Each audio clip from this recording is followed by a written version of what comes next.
present briefly the Human Cell Atlas data portal today. It is quite a mouthful, so sometimes I might abbreviate Human Cell Atlas to HCA, just be aware so I don't confuse you. So this is more or less what we're going to cover. I'll do a bit of an introduction on the Human Cell Atlas project for those who are not familiar with it, and on how the data portal came to be. And then I'll do a brief demo of the data portal. And I'll show you how to look for data and how to download data. And then we'll also cover a few information about Atlas building and the bionetworks and the role they play within the HCA. And I'll do a short tour of the new Atlas pages we've recently introduced to the website. Okay, so let's start with the Human Cell Atlas. So for those of you who don't know, the Human Cell Atlas is a very ambitious project aiming to map the transcriptome of every cell within the human body, spanning not only all the possible developmental stages, but also all the ethnicities. And of course, it is a very large undertaking that requires global collaboration from hundreds of labs and generates a lot of data, organ-specific data that has that can have tissue-specific metadata that needs to be recorded and stored so that it can be used to ask biologically meaningful questions on the data. But it also requires a lot of different techniques, experimental techniques and data modalities, so that we can have a map of the human cell body, of the cells in the human body that is as accurate as possible. So we have data techniques ranging from like Visium, so spatial techniques that have FASTQ files associated with them, but also imaging and information on the microscopy settings that were used. And we also have bimodal techniques that can allow you to, at the same time, sequence the transcriptome of a cell, but also surface proteins of that same cell, and identify a few key surface proteins. So there's a wide body of data that needs to be collected in order to be able to build the Human Cell Atlas.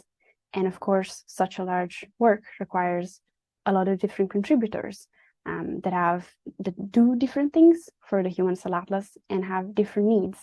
So for example, we have web lab scientists that produce the samples, sequence them, that then need somewhere to store the data they've produced, both to comply with the grants that they received, but also so that their data can be reused. And then we have other users that can be maybe scientists that study disease and that would like to have controls for their own work. So they need to be able to look for data in a granular way to find good matches for their own work. And then we have bioinformaticians that are looking to collect all the data that has been produced and integrate it to actually build the atlases. And all these different people working together need different things, but they all need to be able to access the data and for the data to be very well annotated so that it can be queried and reused. And this is the reason why the Human Cell Atlas data portal was built. The main purpose of the data portal is to serve the Human Cell Atlas community and bring all the data that has been produced in one place so that it can be reused easily. Right now, the data portal contains 5 million cells coming from 7.7 thousand donors that are organized in 405 projects, bringing together 671 labs. So just a few more words on the data portal.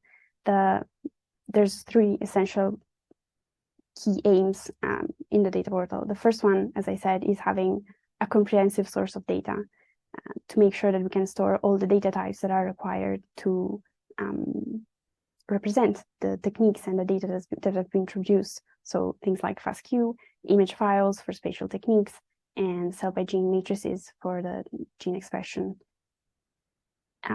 Not only that, but all this information needs to be collected and organized in a standardized way so that it can be reused easily and it can well support the integration efforts down the line.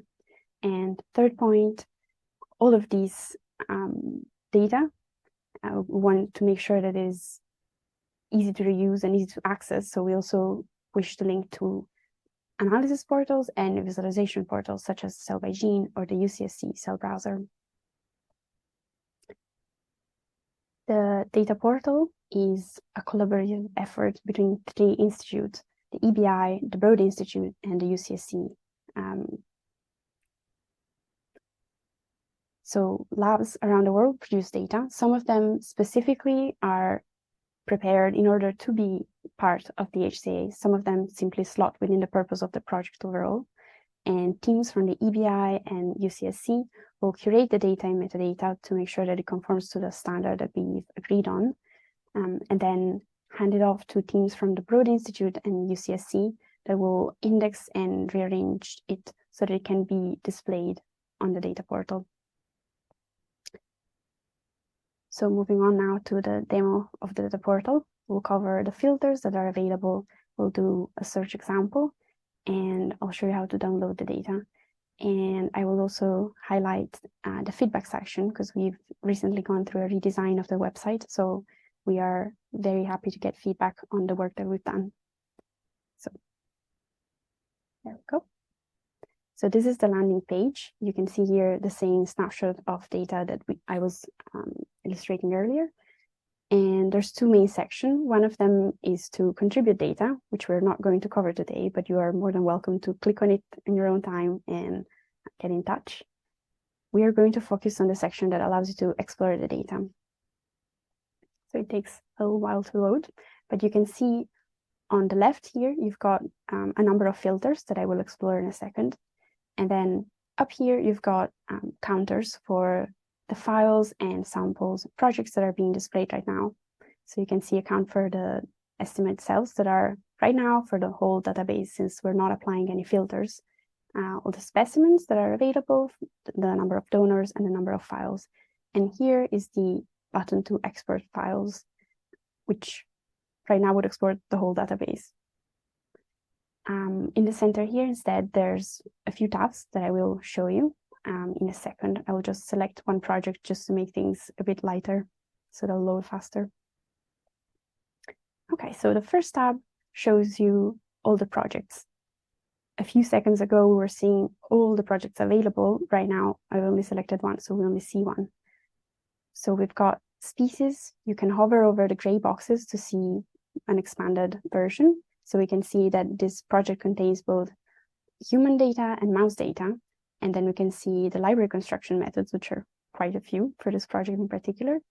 And then in an anatomical entity, you can see the organs that were sampled. And in donor disease, you can see the status, the disease status of the donors. And there's then a cell count estimate. Then we've got another tab, which is called samples, that allows you to have a preview of the samples. In this case, for the particular project that we are browsing.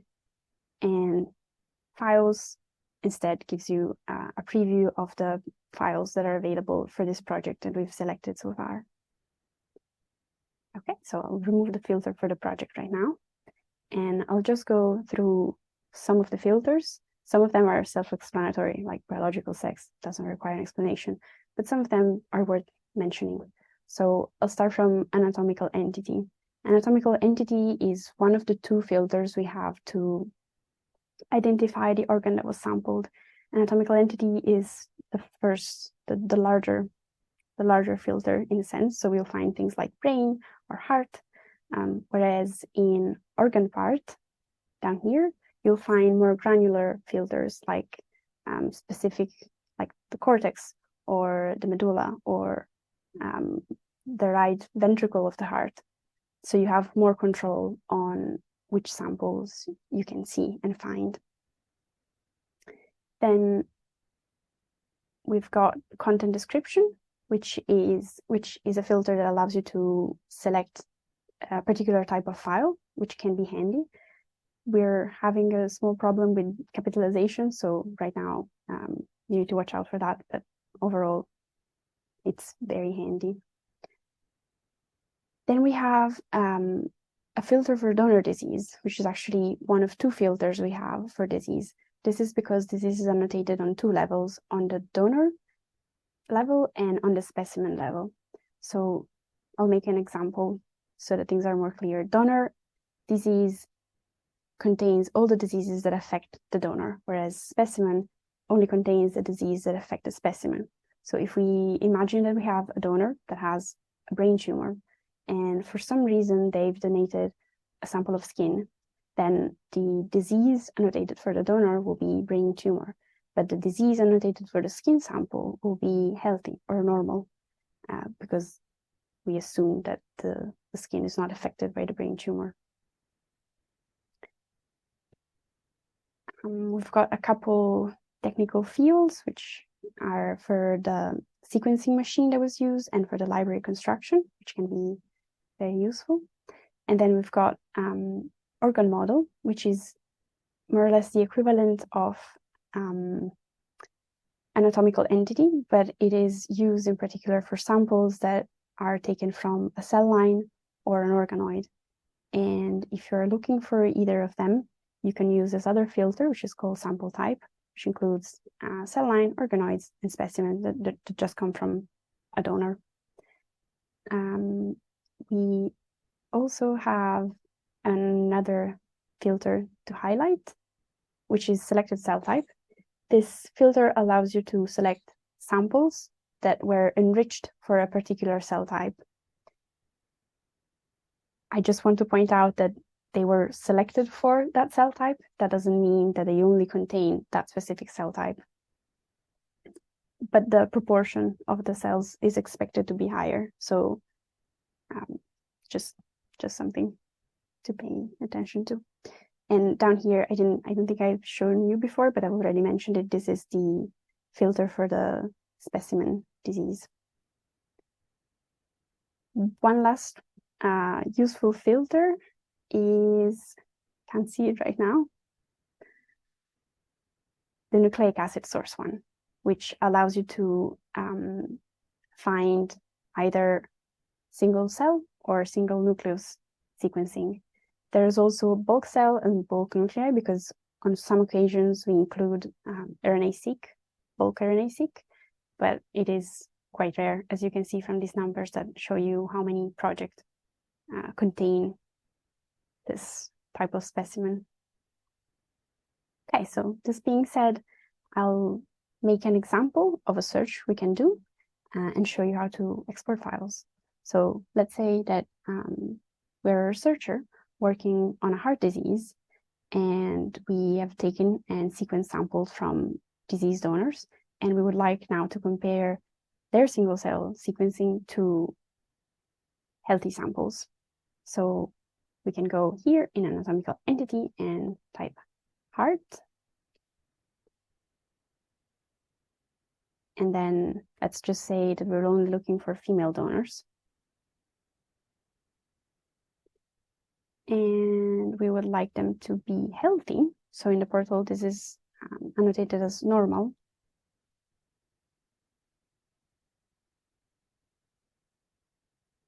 And then just to be more restrictive, you can decide to use, something's not working.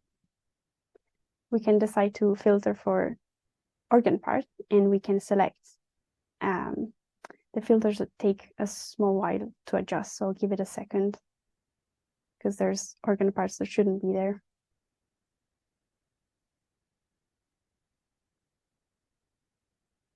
But let's say we're looking for the ventricle.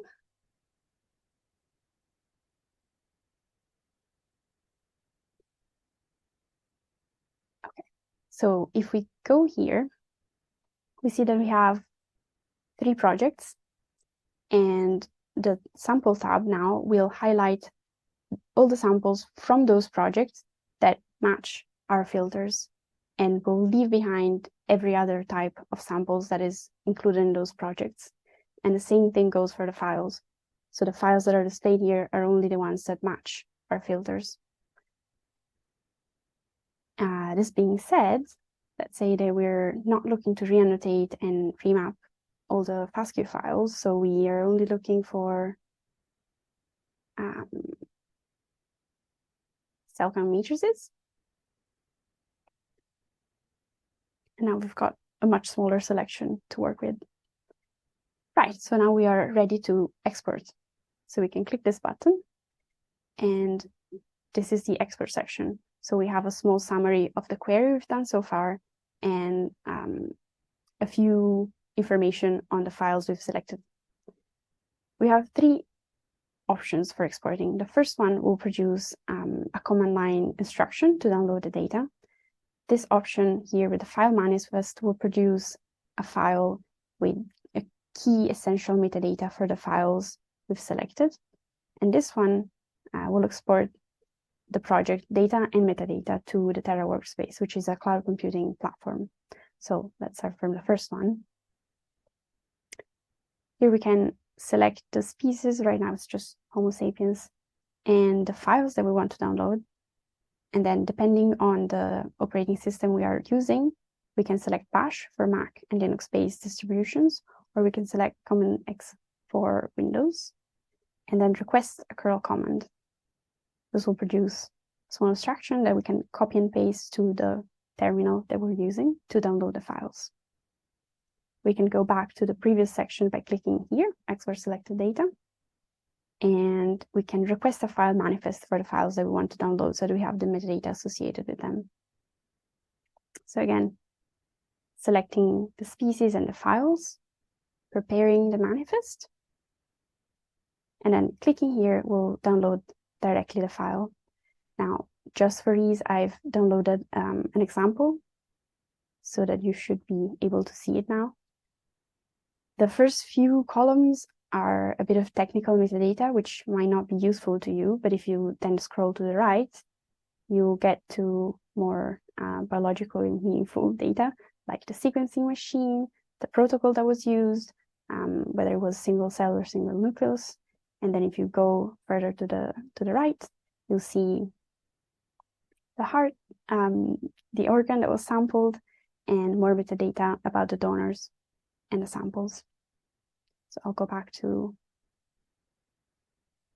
our export section again, just to show you the last bit with Terra. Terra is a cloud computing workspace where you can move data and work with it. You can run pipelines in it. You can use pre-made pipelines, or you can build your own pipeline, and it helps with scalability when you're working with a huge volume of data. So if you're interested in working on Terra, you'll do pretty much the same thing. So select the human, select the species, select the file types, and request a link. And then if you click here, you'll be redirected to Terra. If you are interested in more details for Terra, you can consult our documentation guides, and there's one specifically for working with Terra and HCA data. So I'll now go back to the Explore page, and I want to show you one more thing. I'll clear the filters, and I'll just, as soon as it's loaded again, just select one project to show you. So we've seen that we can have a preview of the project in this search box, essentially. But if you click on the project itself, then you'll be taken to the project-specific page, where you have a description of the project, contact details, the corresponding publication, and then more information like supplementary links, links to other archives. And then on the right-hand side, you have links to other portals if they're available, some essential metadata about the project to give you a quick view of what you are looking at. And then we've got tabs that are specific. And these are more or less the equivalent of the export options we've just seen for the search. So there's a section for metadata. This is the same file manifest that we've seen before, just specific for all the files in this project.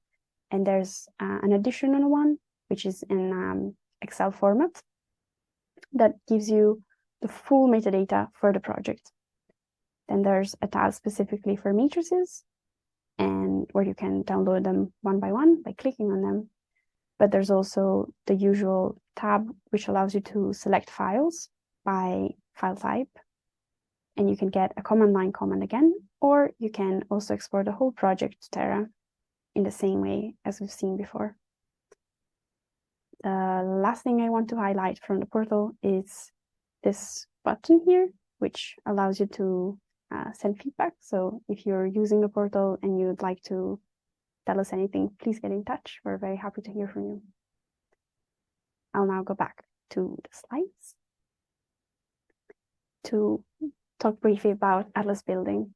So you've seen some of the data that is available in the portal right now. And as we said, it is not enough to just have the data there in the portal to build an atlas. We actually need to take steps to integrate data together. So there's an effort that's been going on for a bit more than a year now that's aiming to integrate together different data sets. And it is pretty important because it is a tricky process. And one of the challenges is indeed finding the right methods to do this, because the aim is to integrate the data sets in order to remove the batch effect so that cells that are the same type can be meaningfully compared while still preserving the cellular variation. So going from a situation like this, where cells are similar if they come from the same sequencing batch, for example, to a situation where they group by cell type. And as I said, some of the challenges are down to finding the right methods, but some of it is also in annotation, having enough metadata on the technical side on how sequencing was done, which libraries were sequenced together, which can help eliminate the batch effect and isolate it. But it's also a more philosophical question in a sense of what is a cell type, and agreeing on the same name for the same cell type, and defining markers to be able to identify that cell type. So the integration process is taking this step by step and focusing on building organ-based atlases rather than one atlas for the whole body at once. And the first few organs to be part of this process are lung, kidney, the gut, the eye, and the immune system, specifically the blood cells. And the effort to build these organ-based atlases are organized by bionetworks. And the HCA bionetworks are now represented on screen. They are essentially an association of scientists that work together to build the atlas, whether it's by producing data or to help integration or helping with annotating the different cell types. If you're interested in knowing more about these bionetworks, I've left the link on the slides, and you can go find out more information on the official Human Cell Atlas website. And if you're interested in joining, you're welcome to do so. So I'll now move on to a new section that we've added to the database recently, which is pages dedicated to the atlases and the bionetworks themselves. And this is where the atlases will be published once they're ready. And some of them already are, so I'll show you right now. So this is the same landing page as before. And if we scroll down a bit, you'll see the same representation with the bionetworks. And these numbers highlight the bionetworks that already have an atlas out. So I'll show you the lung for an example. So when you click on a bionetwork, you'll have a description of the bionetwork here, and on the side, a small snapshot of what is available. So right now, one atlas is available that covers 15 diseases and spans 4 different tissue types for a total of 2.4 million cells. And you'll get contacts for the coordinator of the network, so you can get in touch. And down here, you have a section with the atlases that have been published. These can be clicked and will take you to a page specifically for that version of the atlas. So right now, this is version 1 of the lung atlas. And if you click here, you'll get a complete description for this atlas in particular. And on this side, you have more resources like the publication, link to a code, and contacts for who's worked on the atlas. If we go down instead, we have the component atlases, which are essentially, you can think of them as slices of the dataset that has been integrated. The slices can be done along any axis. There can be slices done along by cell type, or by tissue sample, or by disease, by age of the donors. The last thing I want to highlight is here, which is source datasets. If you click here, you'll see the full list of datasets that were used to build the atlas, and most of them are published. A few ones aren't published, but all the other ones have a blue link that will take you to the project page in the DCP, where you can find all the files. Okay. This concludes the presentation, and I just want to thank our funders, the Chan Zuckerberg Initiative, and also our partners at the Broad Institute and the UCSC, as well as all my teammates at EBI. This is just a small slide with the team members. They're lovely people to work with. And also thank the funders that cooperate for the larger Human Cell Atlas initiative. All right, so now if you've got any questions, I'm happy to answer them. Right, thank you. Thanks, Ida, for the webinar today. And thanks to Arsenios for answering some of the questions in Q&A box already. But we have quite a few questions in our Q&A box. I'll read them to you. But before that, yeah, I'd like to thank everyone who joined the webinar today and listening to us and sending these questions. Okay, so I'll start with the first question that we have here. Is metadata on ancestry routinely collected and included in the database?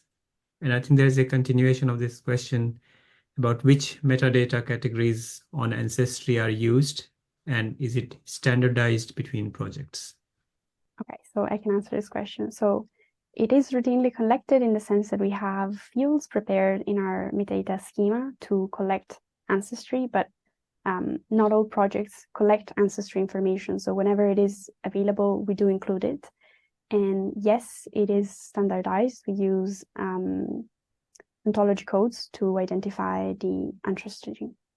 We also have a free text field, which is associated with the ontology field in order to include more information or things that don't have a perfect match with the ontology. Okay, thank you.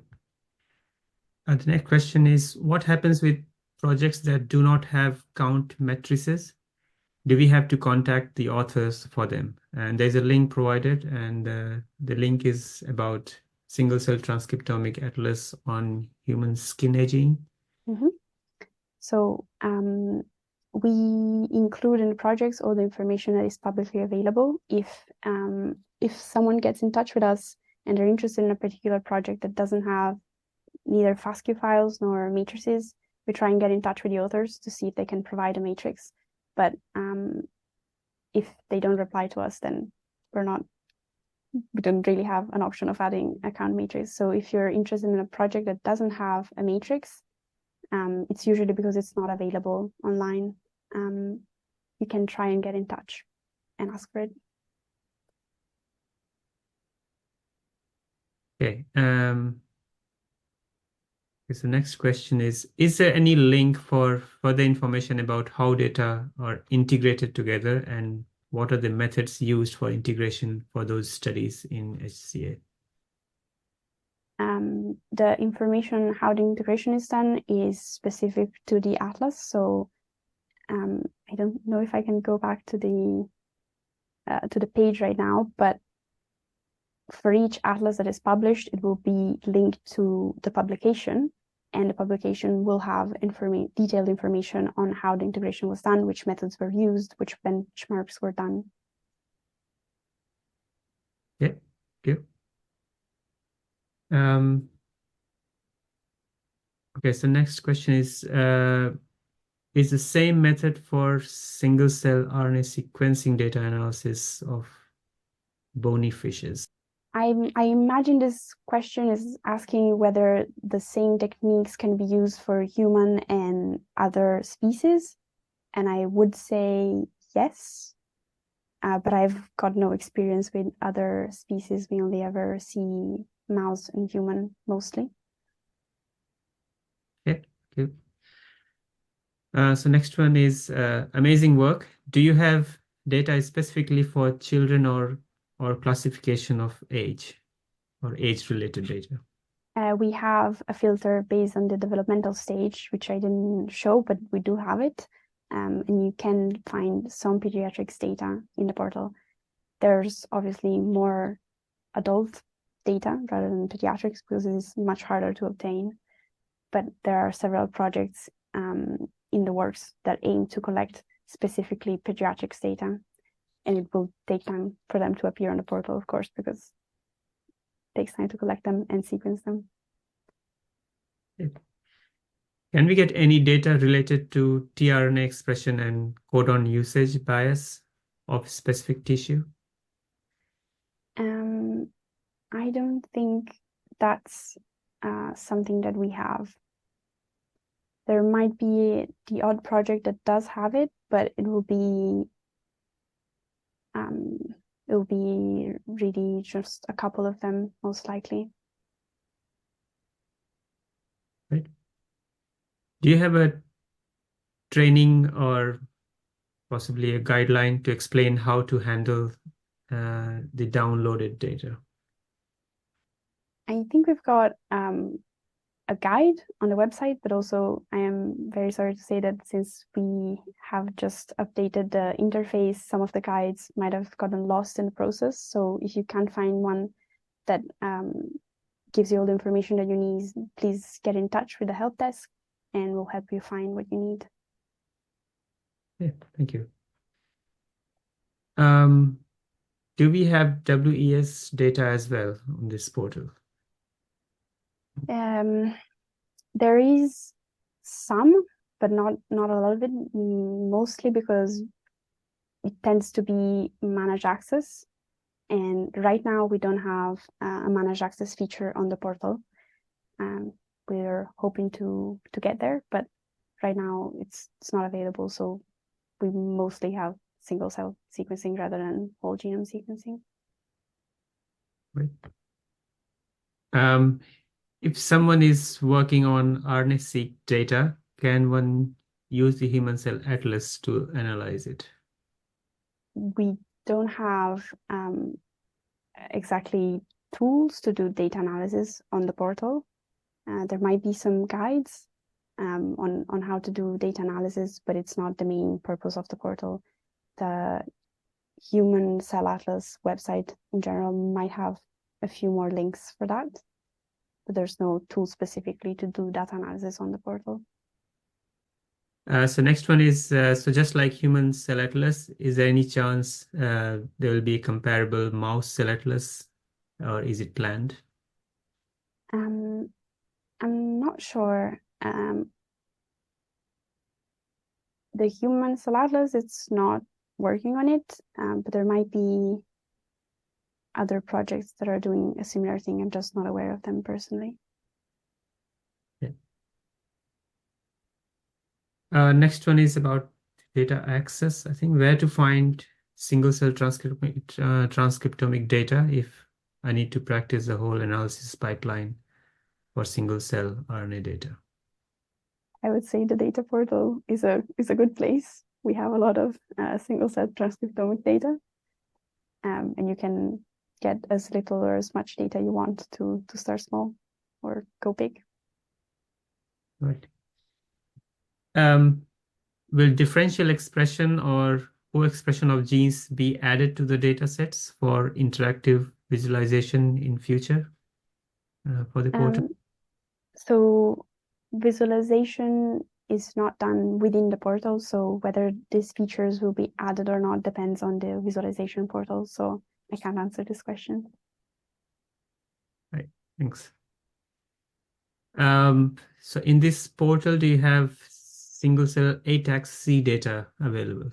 Yes, we have some of it. And if you use the filter for the library method preparation, you will find single cell ATAC as well. Yeah, very good. Is there any data from individuals that are also covered in UK Biobank?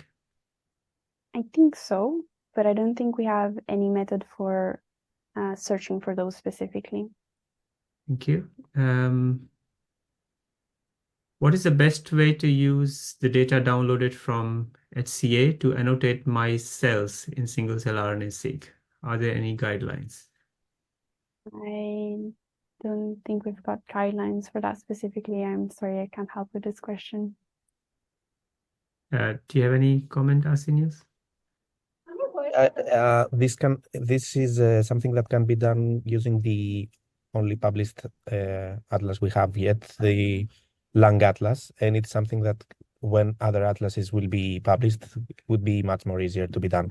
Currently, using only the projects that we have would be difficult to do that, but you could check the human lung cell atlas project that is already published to annotate. Thank you. Okay, single-cell RNA-seq and cancer cell analysis has a potential goes hand in hand, or am I wrong?